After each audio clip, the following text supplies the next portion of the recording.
Love is a powerful emotion which can drive someone to push beyond their limits and do the impossible. Though, for those who are purely motivated by love, they can find it's an emotion that is rather blinding, removing all concept of one's own self-improvement and replacing it with the affirmation from their object of desire. This can lead to that very love that once motivated them to become great, twisting the person into a caricature of their former selves. And one great example of this being the adolescent academic assassin admirer aggressively aiming for adoration, Kimmy Howell, also known by her stage name, Kimmy Love.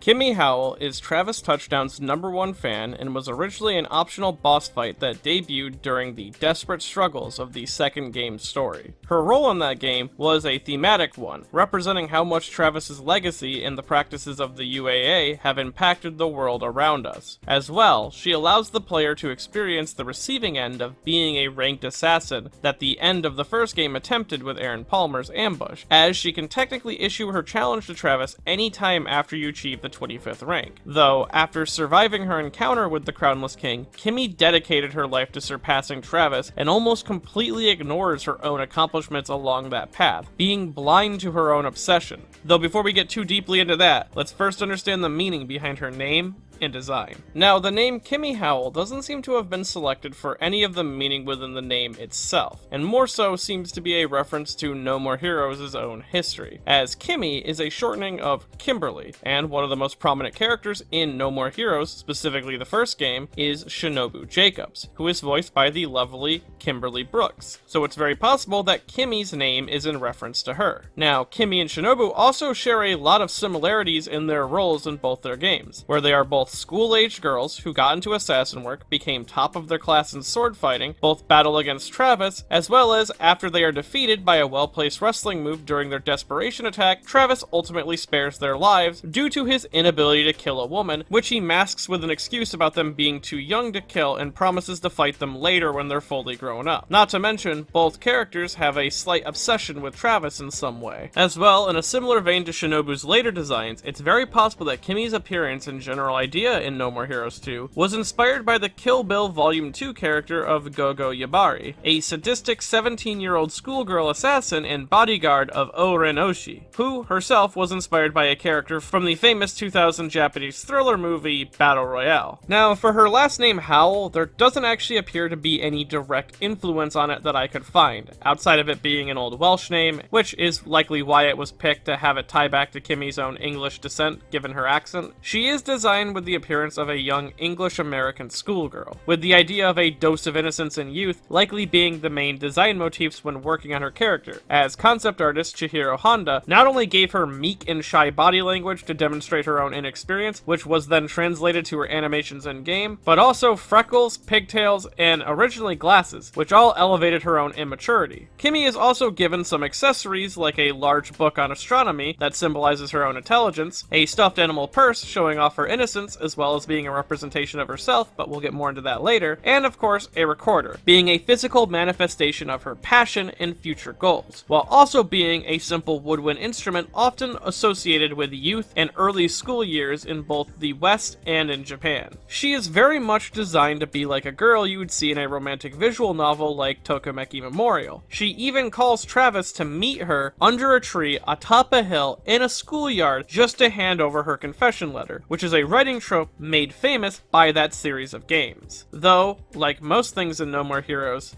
appearances can be deceiving. Okay, so much for the dose of innocence. In reality, Kimmy is a natural-born killer, someone of immense talent. As she describes, she can master techniques in one day, which takes others years to understand. She has even proven these talents by claiming the National Student Assassins Championship on her own. And it can be assumed that everything she does is somewhat part of her facade, like her cutesy demeanor, as it's used to disarm and get her targets to drop their guard, which sort of works on Travis as he does turn his back to her, but it seems like she does actually like him, so in him dropping his guard, it didn't really matter here. And then you have the book that she carries, the one on astronomy, that actually has a hidden compartment which she stores her weapons in. And this compartment begins on a page featuring the world turtle or the cosmic turtle, which could symbolize that Kimmy's desire to be like Travis has led to her destroying her own world. As well, the weapon that she carries in said book is her recorder, which, while functioning as a traditional recorder, with a simple twist of the body can become a dual-sided variant of the beam katana. And while the weapon doesn't have a name in the universe of the series, it is clearly inspired by Darth Maul's own lightsaber the same way No More Heroes 1 was inspired by the original Star Wars. She even has the saber color depicted as red in her promotional art. Though, to be fair, Kimmy's saber color has changed a few times during development, and there's even a visual bug which, depending on the beam katana you choose to bring to Kimmy's cutscene, her recorder beam will match the one that Travis has, which,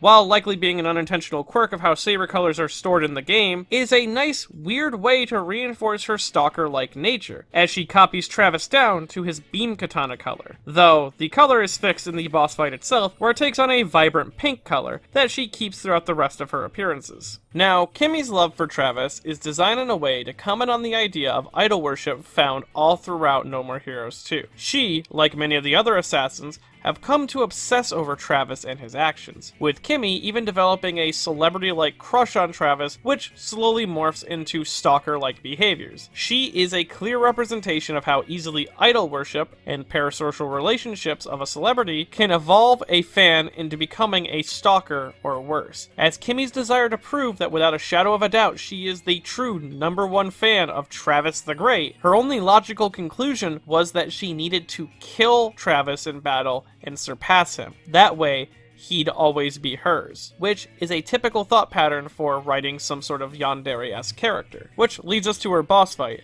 as it is one of the few in the game without any specific gimmicks, which sort of fits with her Dose of Innocence design, as the arena is a simple environment with a slight incline. As well, most of her attacks are regular combos that mirror a mixture of cheerleading and polearm mastery. As well, Kimmy only really has one special attack, where she deactivates her beam katana and plays her recorder like a bubble blower, spitting out a series of bubbles which can stun Travis if they come in contact, which is, yet again, another use of a symbol of youth and innocence being turned into a weapon for her. As well, if you get into a beam struggle with her and she wins, she will perform a ball buster a la God Hand,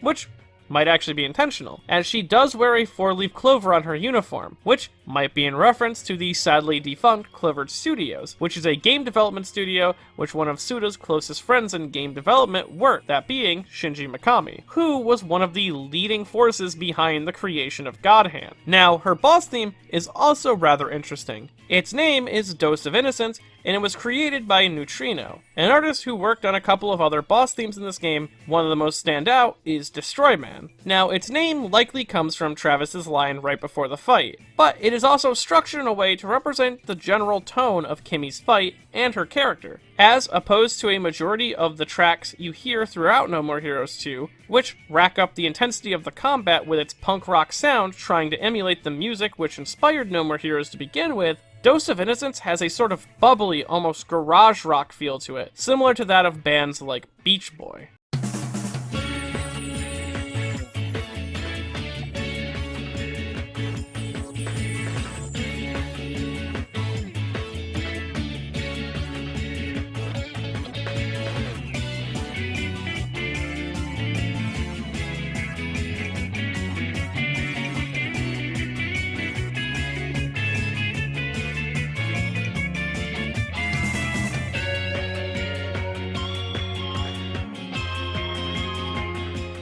Which makes sense, as Kimmy's character is much lighter in tone than the other bosses surrounding Travis in the game, as she is someone who represents the future of the world, as well as Travis's past. Being this multi-talented youth, slightly in over her head and feeling nothing but the joy of battle, she is in a way Travis from the beginning of the original game. Man, this is what I live for. Fighting your own kind. Nothing's more gratifying. But you've got the bloodlust. I'm sure about that. Yeah, I'm legit, and way tougher than I look. And her boss fight can be used as sort of a palate cleanser for the player after whatever weird or intense fight they had just previously undertook. I mean, the boss she immediately follows, the earliest in the game, is a 25-on-1 mech battle where Travis throws them into space and blows them up like a Zodiart from Forza. That last fight got a little sick, even for me. Which, her placement in the story seems to have not changed since the early development of No More Heroes 2, as in the main release of 2, Kimmy's pre-fight arena is a rather short one, being an almost direct hallway to the fight, and it happens in the courtyard of Destroy University, which is partly destroyed by the rubble of the Death Parade mech that Travis recently destroyed. And while the setting of the stage remains the same, according to this early development footage found on the cutting room floor, the size of the map used to be much larger, but it was still generally a hallway, which one of the reasons they may have reduced the size of the arena to get to Kimmy was to cut down on the unnecessary walking the player would have to do in order to fight a challenger, who holds a lot less power than a traditional ranked assassin. As well, the cutscenes between Travis and Kimmy represent how much of a rookie Kimmy was. Travis never seems to feel like his life was in danger during the fight, and even decides to finish it off with a knockout by countering her triangle leg lock via a deadlift powerbomb, which is the only non-fatal boss finisher in the entire game. Though, it is this loss that would cause Kimmy to fall into a deeper, darker form of her obsession, as even though she left the battlefield with her life, her heart was broken. She reacted to the results of this battle in a similar manner to that of someone being rejected by their crush, though she was still determined to take what she believed was rightfully hers. Soon after the end of No More Heroes 2, while never stopping in her assassin training, she did focus on her career outside of assassin work, to establish a name for herself as a superstar in this world. And it's sometime during her rise to fame that Kimmy adopted a new stage name, this being Kimmy Love, which is a name that I believe to be in reference to the famous American musician Courtney Love, who was very well known for being a major figure in the alternative and grunge scenes of music during the 90s, and famously married Nirvana's frontman, Kurt Cobain. Though Kimmy's career is directly compared to another famous singer and songwriter that has a known history of romantic drama, this being Taylor Swift. They say she's even bigger than Taylor.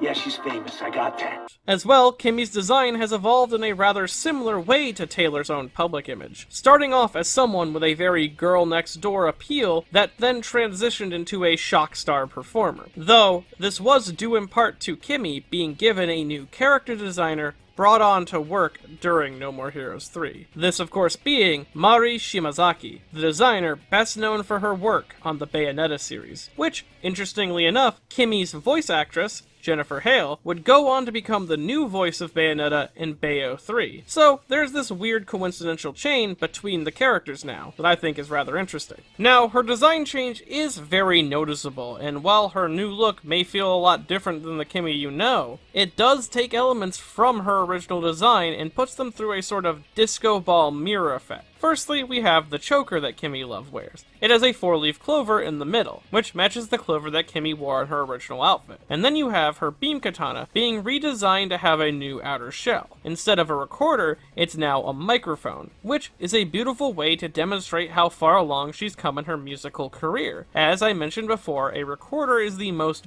basic of instruments, where a microphone, while only being a device, is a common symbol of musical success. As well, judging by some of the junk you can get in the game, you can find Kimmy's recorder and her second single, meaning that Kimmy has a minimum of 2 extremely successful songs, as well she left behind her old life. Now, her hairstyle has only changed slightly, oddly enough, as while she still has her twin-sided pigtails, she also has a massive top-tied ponytail now. Her hairpins have also slightly changed, with her original appearance having only 2 on each side during her debut. They have now been upgraded to 3 on each side in No More Heroes 3, which could be intentional, but is most likely a coincidence. Though, one of the most noticeable changes about her is her stuffed animal bag, which she wears not only an abundance of other stuffed animals on her rear, which all represent likely her co-stars, given that there are other people with animal heads dancing with her during her performance, but the one that she wears at her side is the same one from No More Heroes 2, though its outfit, like Kimmy's, has been switched out for one of glam and glory, which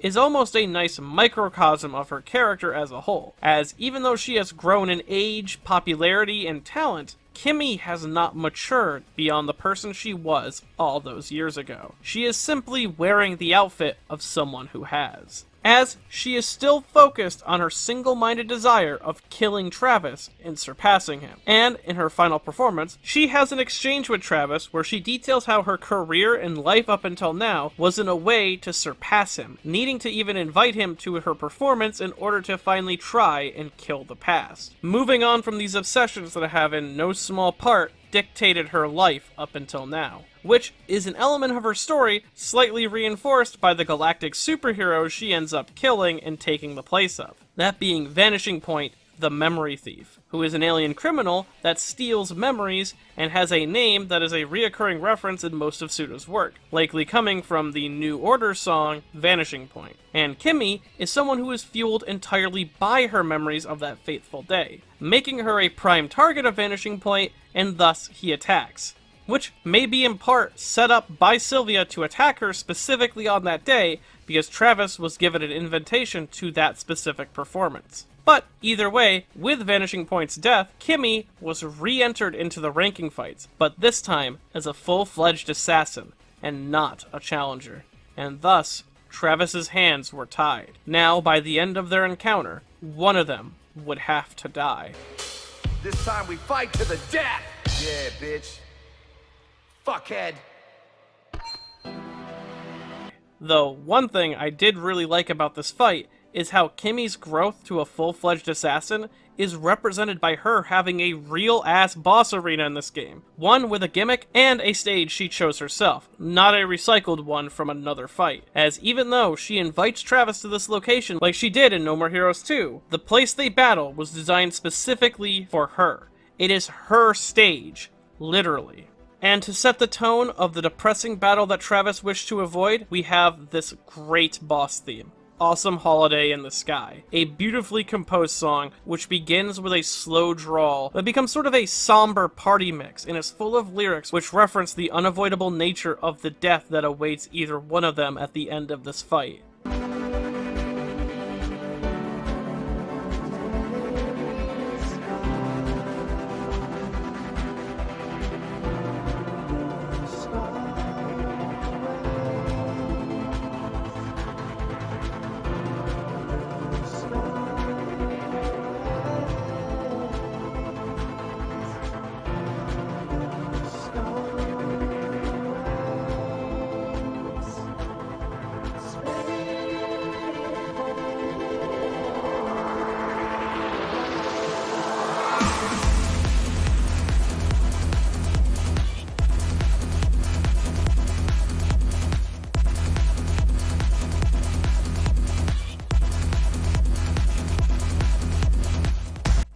And as the boss fight continues, the player slowly loses control over their camera, both to play into the fact that this is a live broadcasted battle, which is reinforced by her grab attacks, show a number of different angles of the fight, which include both Bishop watching at home, but also the audience cheering, but these shifting camera angles also seem to represent Travis's own disassociation during this fight. He is fighting first and thinking later, until he finally overwhelms Kimmy, delivering a combination diamond cutter into DDT and finishing it off with a final power bomb. And when Kimmy made impact with the ground, she cries out for Travis one more time, doing so in a manner similar to when he first defeated her, with even the framing of the scene excluding her ponytail to show that Kimmy is still the young girl Travis spared that day.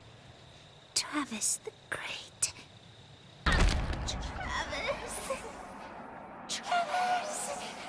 And now, he has to kill her. Though, Travis treats Kimmy with the respect she deserves here, treating her not only as an adult, but as an assassin. And it is in her death she is allowed one final, truly intimate moment between the two. A moment of intimacy that can only be felt through battle, as Travis plunges his beam katana into her stomach, with a shot used to display the finishing blow in a very sexual manner while keeping the uncomfortable nature of the kill. As it is here that she dies, not only equal to Travis as an assassin, but she lives forever in his memories. Kimmy finally gained the complete attention of the person she so loved. And it's with a scene like this that Kimmy really shines as one of the most interesting characters, as well as among one of the saddest in all of No More Heroes. As throughout the whole of the series, she, like others in Travis's lives, show the danger and heartbreak tied to his existence, as well as the depravity of the world around them. As Kimmy is almost a representation of a generation that is directly influenced by the UAA breaking into the mainstream entertainment business. Given her many talents, she could have been anything she wanted to be in the world, but she chose to be like her idol, an assassin. A career whose highs counterbalance out by one fatal low, which is due in part to the world itself changing, growing thirstier and thirstier for blood. And Kimmy worked to satisfy that thirst. That same thirst that Travis has lost so long ago. And with that all said and done, if you're interested in any more interpretations or analysis of Kimmy's character, I definitely recommend checking out Henry Prez's No More Heroes 3 video. It's one of the best I've ever sat through. His entire Deadly Individual series is just wonderful, so please check him out. If you enjoyed this video and want to see more videos like in the future, I have a Patreon at patreon.com/MediNotTheBadGuy. And if you're planning the perfect Valentine's gift for someone you're the #1 fan of, well, I recommend Shimonetta, A Boring World with Constant Dirty Jokes Doesn't Exist at buyshimonetta.com.